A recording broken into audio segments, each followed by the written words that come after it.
सो हम लोगों को बहुत अच्छे से एक चीज पता है। कनेक्टेड हो गए बच्चों? एक बार यस बोल दो, कनेक्ट हो गए तो। आवाज अगर आ रही है क्लियर? यस मैम आ रही है। सो यस मैम आ रही। हमारे एंसेस्टर्स मतलब बहुत पहले फोर फादर्स, मतलब बहुत पहले दादा के दादाजी, उनके दादाजी, उनके दादाजी, या नाना जी, उनके नाना जी, दैट्स इट एंसेस्टर्स। ठीक है। सो फोर फादर्स जो थे हमारे, फोर फादर इसको बोलते हैं। ठीक है। उनको इनहेरिटेंस के बारे में पता तो था। इनहेरिटेंस मतलब वो जीन एक इंडिविजुअल से दूसरे इंडिविजुअल में जीन किया जाता है, फ्लो करता है, जा रहा है, सीधी सी बात है। सो इसीलिए इंडियन सबके, अगर 1000 साल पुराने इंडियंस का भी रिकॉर्ड निकाल के देखोगे तो सब में वही अलील मिलेंगे जो हमारे अंदर मिल रहे हैं। ठीक है। जीन तो हर इंसान में सेम मिलेंगे ना, वर्ल्ड में जो भी इंसान है, जीन तो आई कलर तो सब में मिलेगा, बट 1000 साल पुराने इंडियंस निकाल करके देखोगे तो ब्राउन आई वाले ही मिलेंगे मोस्ट प्रोबेबल। ठीक है। एक दो कोई अलग निकल जाते हैं, वो अलग बात है, आपको वो भी पता चल गया क्यों निकलते हैं। जब जो रिसेसिव मिल जाएंगे तो अलग कलर निकल के आ जाएगा। और वेरिएशन, ये सब आपको पता है क्यों होता है वेरिएशन। वेरिएशन की जड़ ही क्या है, बेस क्या है? Sexual reproduction. और इसमें क्या होता है? Crossing over, cross over, cross over. ठीक है। रिकॉम्बिनेशन। तो ये जो हमारे एंसेस्टर्स थे ना, उन्हें ये तो पता था कि ये वेरिएशन होता है एंड ये क्रॉस ओवर की वजह से होता है, लेकिन ज्यादा साइंटिफिक उनको पता नहीं था कि अलील्स क्या होते हैं, जीन क्या होता है, किस तरीके से जीन एक्सचेंज होते हैं, गैमेट बनते हैं, वो नहीं पता था। तो आइडिया तो था उन्हें इनहेरिटेंस का और वेरिएशन का कैरेक्टर के, बट उन्हें साइंटिफिक बेसिस के बारे में ज्यादा पता नहीं था। तो वो जो भी उनको पता था वो उन्होंने कैसे काम में लिया? उन्होंने काम में लिया आर्टिफिशियल सिलेक्शन का method. What is artificial selection? आप कोई भी क्रॉस करवाओ, ठीक है, कोई भी क्रॉस करवा दो, ठीक है, क्रॉस करवा दिया और इनकी क्या बनी? बहुत सारी प्रोजेनिस बनी या ऑफ स्प्रिंग बनी। ठीक है। और वो अलग अलग कॉम्बिनेशन की बनेगी बच्चों। जैसे आपने कोई एनिमल ले लिया और एनिमल को आपने क्रॉस करवा दिया किसी एनिमल को, ठीक है, मदर फादर दोनों ही क्रॉस करवा दिया। क्रॉस करवाने के बाद अलग अलग तरीके की ऑफ स्प्रिंग बनेगी। कोई ऑफ स्प्रिंग या काऊ की बात करते हैं हम, तो कोई काऊ कैसी होगी? जो बहुत अच्छा मिल्क देगी। कोई काऊ ऐसी होगी जो डिजीज रेजिस्टेंस होगी। डिजीज रेजिस्टेंस मतलब जिसको बीमारी नहीं होगी। ठीक है। कोई काऊ ऐसी होगी जो थोड़ी सी काम होगी, मतलब जिसको ज्यादा गुस्सा नहीं आता होगा। ठीक है। एंड कोई काऊ अलग होगी। तो अलग अलग प्रोजेनिस बनी। ठीक है। अलग अलग टाइप की, आपको पता है अलग अलग तरीके की कॉम्बिनेशन बैठते हैं। हर ऑर्गेनिज्म में अलग अलग तरीके की कॉम्बिनेशन बैठते हैं, दैट इज वेरिएशन। कोई भी अलील किसी भी अलील के साथ पैचअप कर जाता है। कोई भी गैमेट किसी भी गैमेट के साथ क्या कर जाता है? पैचअप कर जाता है। कोई पक्का थोड़ी है। तो काउ में भी अलग अलग तरीके की क्या बनती है? ऑफ स्प्रिंग बनती है, उनके कैरेक्टर के हिसाब से। ऑन्स होंगे, टेल होगी, मिल्क प्रोडक्शन अलग होगा। ठीक है। ग्रेजिंग कैसी कर रही है, मतलब ज्यादा खाने को चाहिए या कम खाने को चाहिए, वो सारी चीजें। अब नेचर जो है वह हर तरीके की ऑफ स्प्रिंग को सरवाइव करने का मौका देती है। नेचर क्या करती है? सबको क्या करती है? सब जियो, सब सरवाइव करो।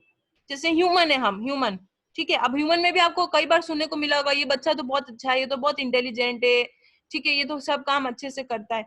बट सब चल रहे हैं ना, सब सर्वाइव कर रहे हैं, ठीक है। लेकिन टीवी स्लो करो थोड़ा। बट आर्टिफिशियल सिलेक्शन में क्या होता है?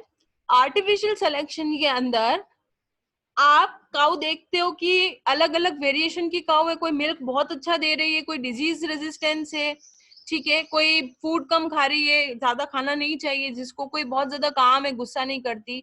तो आप आपकी मर्जी से एक काऊ को क्या करोगे? मिल्क प्रोडक्शन वाली चाहिए हमको, तो आप मिल्क प्रोडक्शन वाली काऊ को क्या करोगे? सेलेक्ट करोगे और इससे ही आगे क्या करने का मौका दोगे? रिप्रोडक्शन। आ रही बात समझ में? वेराइटी ऑफ ऑफ स्प्रिंग पैदा होती है। वेराइटी ऑफ ऑफ स्प्रिंग,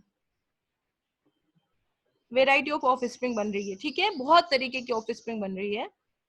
हमारे साथ हमारे जो सिबलिंग्स हैं वो भी वेराइटी के, फ्रेंड्स भी, हम सब वेराइटी के, सेम तो कोई नहीं है। बट आर्टिफिशियल सिलेक्शन में क्या होता है? इंसान किसी प्लांट या एनिमल में से उसी एनिमल को आगे प्रिविलेज देता है या इम्पोर्टेंस देता है या आगे रिप्रोडक्शन करने देता है, ठीक है, बाकी को रिप्रोडक्शन नहीं करवाएगा, ठीक है, हम पढ़ेंगे कैसे नहीं करवाएगा, कैसे रोक देता है, ठीक है, नहीं करने देता, इसी को आगे आगे आगे आगे बढ़ाता रहता है, जो कि उसको क्या दिखता है, फायदे का दिखता है। तो काऊ में क्या है, काऊ में क्या है, मिल्क प्रोडक्शन वाली काऊ जो है अच्छी सबसे बढ़िया मिल्क प्रोडक्शन देगी या डिजीज रेजिस्टेंस होगी यानी बार बार बीमार नहीं पड़े, उसी को आगे रिप्रोडक्शन के लिए फैसिलिटीज दी जाएगी, ठीक है, उसे क्या बोलते हैं, आर्टिफिशियल सिलेक्शन एंड डोमेस्टिकेशन के थ्रू होता है। What is the meaning of domestication, आपने पाल लिया, नेचर में नहीं जा रहा कि सडनली जंगल में चले गए और वहां से कोई उठा के लिया, नहीं, आप पाल रहे हो बहुत सारी जनरेशन और आप देख रहे हो, बार बार देख रहे हो कि कौन सी काऊ ऐसी है जो बहुत अच्छा मिल्क प्रोडक्शन करे और उसी को रिप्रोडक्शन, मिल्क प्रोडक्शन वाली काऊ को आगे क्या करवाना है, रिप्रोडक्शन का मौका देना है आपको, उसी के अलील आगे बढ़वाना है, ठीक है, रिप्रोडक्शन के ही अलील्स को क्या करना है आपको, अच्छे रिप्रोडक्शन वाली काऊ को ही आगे रिप्रोडक्शन का मौका देना है, जो अच्छे मिल्क बना रही है उसी काऊ को आपको क्या करना है, आगे रिप्रोडक्शन का मौका देना है। तो आगे इसी काऊ को बढ़ाएंगे, हम बाकी काऊ को आगे बढ़ा ही नहीं रहे, हमें काम से कोई मतलब नहीं, कम खाने वाली से भी फिलहाल कोई मतलब नहीं, डिजीज रेजिस्टेंस से भी फिलहाल मतलब नहीं, अच्छी मिल्क वाली से मतलब है। तो आप क्या कर रहे हो एक्चुअली में, आप जिसको आगे बढ़ा रहे हो ना, रिप्रोडक्शन का मौका दे रहे हो, एक्चुअली में क्या कर रहे हो, आप उसके ही तो अलील को आगे बढ़ा रहे हो, आप उसी को आगे बढ़ा रहे हो, तो उसके अलील को आप क्या कर रहे हो, प्रमोट कर रहे हो।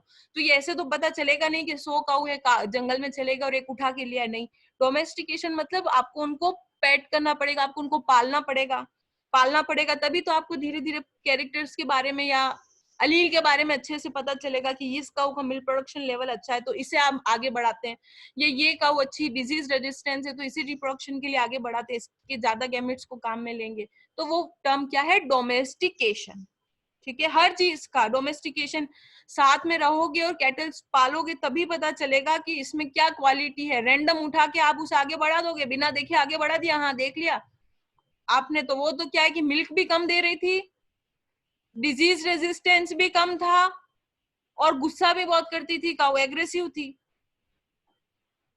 ठीक है, और इसको आगे बढ़ा दोगे, अगर इसको रिप्रोडक्शन का मौका दे दोगे, इसकी गैमिट आगे बढ़ा दोगे, इसको प्रमोट कर दोगे आगे, ठीक है, तो क्या होगा, बिना देखे रैंडम तो उठा नहीं सकते, तो ये तो तीनों बेकार चीज आ गई ना, तो इतना जो हमने आगे से रिप्रोडक्शन का मौका दिया, अच्छा खाना दिया, अच्छा फूड दिया, अच्छा एटमॉस्फेयर दिया, इसके ऊपर जो खर्चा करा, जो मेहनत करी, तो सब बेकार चली गई ना हमारी, क्योंकि हमें तो ये चाहिए नहीं था। So that is domestication is very useful for artificial selection, ठीक है, हम क्लास में से भी किसी बच्चे को सेलेक्ट करते हैं किसी भी चीज के लिए, तो पहले थोड़ा हमें पता होता है कि ये बच्चा इंटेलिजेंट है, ये बच्चा कम इंटेलिजेंट है, या इसमें ये अच्छी ये कुछ अच्छी कैरेक्टर है, कोई अच्छी पोयम बोलता है, तो रैंडम किसी भी स्कूल में जाके किसी भी क्लास में से बोल दें कि अच्छा ये तुम बहुत अच्छी पोयम बोलते हो, भले ही वो बच्चा बिल्कुल स्टेज पे खड़े रहने लायक ही ना हो, और उसे बोल दे आ जाओ पोयम बोलने, नहीं, तो आपको क्या करना पड़ेगा, उनके साथ थोड़ा टाइम रखना पड़ेगा, तब आप सेलेक्ट कर पाओगे। दैट्स व्हाई एनिमल्स या प्लांट में आपको अगर आर्टिफिशियल सिलेक्शन करना है, आर्टिफिशियल सिलेक्शन मतलब वो ही आगे बढ़ाना है, उसी को रिप्रोडक्शन का मौका देना है जो हमें अच्छा लग रहा है, हमें जिसमें फायदा लग रहा है, that is artificial selection. Nature भले ही उसे पसंद नहीं करती पर हमें अच्छा लग रहा है तो हमने उसे आगे प्रमोट कर दिया, ठीक है। तो डोमेस्टिकेशन इसके लिए बहुत जरूरी है, जानवर को पालना या उसके पास उसको अपने पास रखना थोड़े टाइम तक, ताकि सब 25 तरीके की काऊ है तो 25 तरीके की काऊ के बारे में आपको पता चले कि ये काऊ में से मुझे कौन सी सेलेक्ट करनी है, दैट इज डोमेस्टिकेशन, डोमेस्टिकेट करना, ठीक है। From ancestral wild cows, ancestral wild cow का मतलब पहले कितनी सारी काउज थी, वाइल्ड वही जंगली है ना, एंसेस्टर समझ रहे हो ना, हमारे फोर फादर्स, खानदान, तो काऊ के भी फोर फादर होंगे और वो क्या होंगे, वाइल्ड होंगे, जंगली होंगे, फिर उनमें से हम कुछ सेलेक्ट करके पालेंगे, ठीक है, सेलेक्ट करके हमने कुछ पाला, फिर इनकी कुछ प्रोजेनीज होगी, इनकी प्रोजेनीज होगी, इनकी प्रोजेनीज होगी, ऑफ स्प्रिंग होगी, बहुत सारी काऊ आती जाएगी ऑफ स्प्रिंग में, और हम पर्टिकुलर अपनी पसंद की कोई सेलेक्ट कर लेंगे और फिर हम उसको आगे क्या करेंगे, रिप्रोडक्शन का मौका देंगे, जो भी हमें अच्छा लगता है, हमें मिल्क ज्यादा चाहिए, हमें काम काऊ चाहिए जो ज्यादा गुस्सा नहीं करती, ठीक है। ये बच्चों एनसीईआरटी का वर्ड टू वर्ड पढ़ा रही हूँ मैं आपको ताकि कंफ्यूजन नहीं हो। So through artificial selection and domestication, artificial selection करा, डोमेस्टिकेशन करा, कहाँ से, जंगल वाली काऊ से जो इनके एंसेस्टर थी, जिनके बारे में हमें कुछ पता नहीं था, शुरुआत में हमें इनके बारे में तो कुछ भी पता नहीं था, लेकिन हमने इन्हें डोमेस्टिकेट करा, हमने इन्हें पाला, ठीक है, और बहुत टाइम तक फिर इनका रिप्रोडक्शन करवाया और अलग अलग वेराइटीज की सारी काऊ आ गई, अलग अलग, सबकी अलग होगी कुछ खासियत, सब में कुछ अलग अलग होगी। हमें जो अच्छा लगा, हमें मिल्क वाली अच्छी लगती है, पक्की बात है, ठीक है, जो ज्यादा मिल्क देती है, हमने उसे ले लिया एंड हमने उसे क्या करा, आगे रिप्रोडक्शन का मौका दे दिया, तो सारी काउस कैसी बनेगी, मिल्क वाली। ठीक है, इसी को हमको अलील को आगे भेजना है, जीन कभी आगे नहीं भेज सकते बच्चों, जीन तो हर में होगा, जितनी भी काऊ है उनमें मिल्क प्रोडक्शन का जीन होगा। ये सारी जो काऊ है ना, ये सारी जो काऊ है इनमें मिल्क प्रोडक्शन का जीन होगा, सब में होगा, सब मिल्क प्रोडक्शन करेगी, कोई ज्यादा करेगी या कम करेगी। हमने किसको उठाया है, हमने उस काऊ को उठाया है जो काऊ, जीन तो सब में है, मिल्क प्रोडक्शन सारी काऊ करती है, ये जीन सेम है, अगर इसका 4th नंबर का क्रोमोसोम है तो सबके 4th नंबर का ही पेयर है। हमने एक उस काऊ को उठाया है जिसमें जीन तो था, मिल्क प्रोडक्शन तो होगा, बट हमने वो अलील उठाया है जो कि बहुत शानदार मिल्क प्रोडक्शन के लिए रिस्पॉन्सिबल है। तो कई जगह आएगा कि जीन आगे बढ़ा सकते हैं और कई जगह आएगा अलील आगे बढ़ा सकते हैं। तो जीन तो तुम कैसे आगे बढ़ाओगे, जीन तो आगे बढ़ ही रहा है ना, हर इंसान में जीन है, हर काऊ में जीन है, मिल्क प्रोडक्शन का जीन हर काऊ में है, बट आप क्या कर रहे हो, बेस्ट अलील को या अपनी पसंद के अलील को क्या कर रहे हो, प्रमोट कर रहे हो। ठीक है, सो इस तरीके से ये सारे काम करके कि जंगल से काऊ लाए एंड उस काऊ को फिर डोमेस्टिकेट करा, फिर उसकी प्रोजेनीज देखी, फिर उस प्रोजेनी में भी मुझे कोई बहुत अच्छी प्रोजेनी लगी कि मिल्क बहुत अच्छी क्वालिटी का है, तो आपने इसी को प्रमोट करा। ठीक है, तो इस तरीके से हमने एक काऊ जो है हमारी, दैट इज हमारी इंडियन ब्रीड की काऊ है, ब्रीड आप समझ गए हो। ठीक है, सो इसका कौन सी काऊ है, सहीवाल काऊ इन पंजाब, पंजाब की सहीवाल काऊ हमने इसी आर्टिफिशियल सिलेक्शन से कर करके बनाई है और बहुत फेमस काऊ है और बहुत शानदार मिल्क प्रोडक्शन करती है और डिजीज रेजिस्टेंस भी इसके अंदर होता है। That is artificial selection and domestication. जो भी मार्केट में चीजें कमर्शियली अवेलेबल है, कमर्शियली मतलब जो भी एनिमल एंड प्लांट आप का फायदा हमें पैसों से होता है, इकोनॉमी से जो फायदा होता है, वो ऐसे रैंडम कुछ भी नहीं है, सारे के सारे चाहे प्लांट हो चाहे एनिमल हो, आपने क्या करा, जो अच्छा लगा उसे रिप्रोडक्शन का मौका दे दिया। सीड में भी जो अच्छा सीड लगा ना उसे जो जिस प्लांट का सीड अच्छा लगा, बहुत सारे प्लांट है और कोई प्लांट का सीड हमें अच्छा लग रहा है, उसे हमने आगे बढ़ने का मौका दे दिया। और जो अच्छा नहीं लग रहा उस सीड को क्या करा हमने, जो प्लांट अच्छा लग रहा है उसकी सीड को आगे बढ़ाया, जो प्लांट हमें अच्छा नहीं लग रहा, जिससे हमें अच्छा टेस्ट फ्लेवर नहीं आ रहा, हमने उसकी सीड को आगे प्रमोट नहीं करा। या जो फ्रूट अच्छा लग रहा है एक प्लांट में, ठीक है, एक प्लांट में बहुत सारे फ्रूट होते हैं, जो फ्रूट अच्छा लग रहा है उस फ्रूट को हमने आगे प्रमोट कर दिया, उसके सीड को, जो फ्रूट अच्छा नहीं लग रहा हमने उसके सीड को प्रमोट नहीं करा। दैट इज आर्टिफिशियल सिलेक्शन और उसमें टाइम तो देना पड़ता है। ठीक है, चलिए नेक्स्ट आ जाते हैं हम मेंडल के ऊपर, और मेंडल का जनरल सिर्फ इंट्रोडक्शन पढ़ेंगे। So mid 19th century, mid 19th century मतलब 18th में, ठीक है, 18th के अंदर एक हेडवे का मतलब क्या होता है बच्चों, प्रोग्रेस। ठीक है, एक प्रोग्रेस हुई कि आप इनहेरिटेंस को समझो। अभी तो 20s चल रहा है, ठीक है, 18s की बात कर रहे हैं हम, मतलब 200 इयर्स बैक। उस टाइम पर एक प्रोग्रेस शुरू हुई, साइंटिस्ट ने इंटरेस्ट लेना शुरू करा कि ये इनहेरिटेंस क्या होता है, या ये जेनेटिक्स क्या होता है, या ये हेरिडिटी क्या होता है, या ऐसा क्यों होता है कि सडनली एंसेस्टर्स या हम हमारे फोर फादर जैसे दिखते हैं, दादा नाना जैसे दिखते हैं, सडनली एक अलग अलग अपीयरेंस का पैदा हो जाना। जैसे ह्यूमंस की बात करें तो ब्लैक ब्राउन चल रहे हैं, सडनली ब्लू आई क्यों पैदा हो गई है, तो इस तरीके से, और है वही खानदान, आपको पता है रिसेसिव कैरेक्टर सडनली शो हो जाता है। तो क्यों सेम जीन पास होते हैं, सेम जीन पास हो रहे हैं from one progeny to another progeny. ठीक है, ये कहते हैं ना खानदानी शक्ल दिख रही है, इसमें मिल रही है उसमें मिल रही है, सब में यही होता है। मैंगो का प्लांट सीड मैंगो बनाएगा, एलिफेंट क्या बनाएगा, एलिफेंट बनाएगा, गुआवा क्या बनाएगा, गुआवा बनाएगा, दैट इज जेनेटिक। गुआवा थोड़ी ना मैंगो बना देगा, क्योंकि जीन फिक्स है सबके अपने अपने। ह्यूमन की कभी हॉर्न्स नहीं होते, ह्यूमन की टेल नहीं होती फिलहाल आज के टाइम पर। क्यों, क्योंकि हमारे जीन अलग हैं, हमारे ह्यूमन से कभी भी रेड थोड़ी बन जाएगा, रेड से कभी ह्यूमन नहीं बनेगा, दैट इज जीन। ठीक है, तो 18th में इस तरीके की साइंटिस्ट ने कुछ डिस्कवरीज करने की कोशिश करी, अंडरस्टैंड करने की कोशिश करी कि इनहेरिटेंस क्या होता है, जिसमें ग्रिगोर मेंडल का बहुत ज्यादा कंट्रीब्यूशन था। और उन्होंने हाइब्रिडाइजेशन करवाया। हाइब्रिडाइजेशन आप पढ़ चुके हो। एक हाइब्रिडाइजेशन होता है स्पीशीज के लेवल पर, एक हाइब्रिडाइजेशन होता है जीनस के लेवल पर, और एक हाइब्रिडाइजेशन होता है आपका वेरी स्पीशीज इंट्रा स्पीशीज। ये आपने पढ़ रखा है, हमने पढ़ा था ना म्यूल, हमने पढ़ा था, हमने डोंकी एंड हॉर्स का हाइब्रिड करवाया था। या दो स्पीशीज में हम हाइब्रिड, एक स्पीशीज की दो वेराइटी, एक स्पीशीज की दो वेराइटी के बीच में हाइब्रिडाइजेशन करवा रहे हैं। तो हाइब्रिडाइजेशन हम पढ़ चुके हैं बच्चों, याद आ रहा है मेरे को? जवाब दो। हाइब्रिडाइजेशन याद है? Yes ma'am. Hybridization is to cross two genetically dissimilar organism. उन ऑर्गेनिज्म में क्रॉस करवाना जो क्या है, जेनेटिकली एक दूसरे से क्या है, बहुत ज्यादा डिसिमिलर है, ठीक है, अलग अलग है जेनेटिकली। अब वो एक स्पीशीज की दो वैरायटी भी हो सकती है। हाइब्रिडाइजेशन मैंने बहुत अच्छे से आपको पढ़ाया है, ठीक है।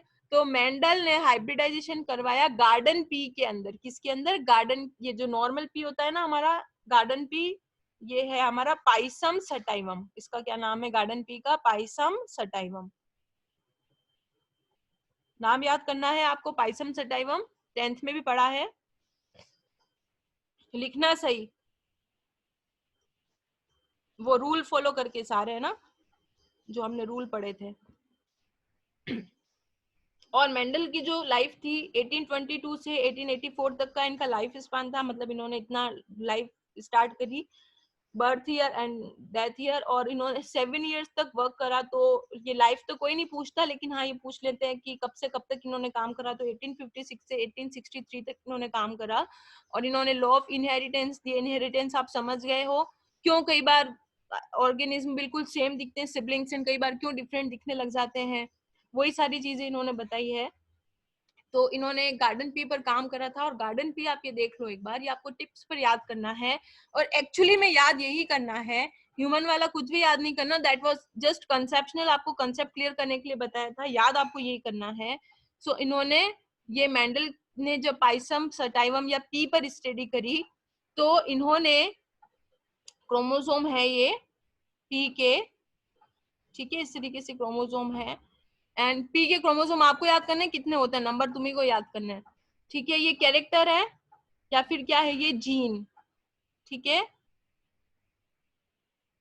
ये देखो, अगर इस नंबर के क्रोमोसोम पर सीड शेप डिटरमाइन हो रहा है, तो सीड शेप क्या है, जीन। जितने भी पी है ना पाइसम सटाइवम, उसके इसी नंबर के क्रोमोसोम पर सीड का शेप डिटरमाइन होगा। बट अलील अलग अलग हो सकते हैं, हो सकता है राउंड शेप हो, और हो सकता है कौन सा शेप हो, रिंकल्ड शेप हो, ठीक है।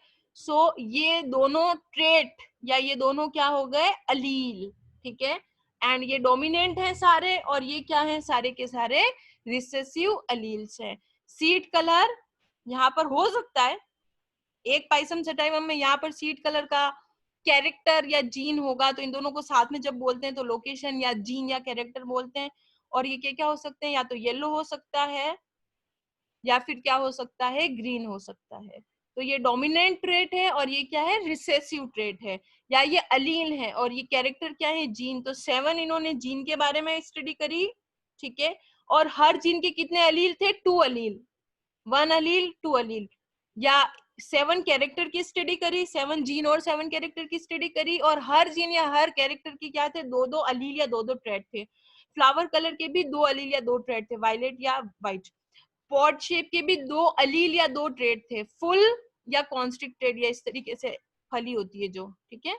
तो सबके 2 अलील थे, ठीक है। तो इन्होंने टोटल 7 जीन या 7 कैरेक्टर की स्टडी करी, और हर जीन या हर अलील, सॉरी, हर जीन या हर कैरेक्टर के कितने अलील थे, 2। तो टोटल कितने अलील हो गए, 14।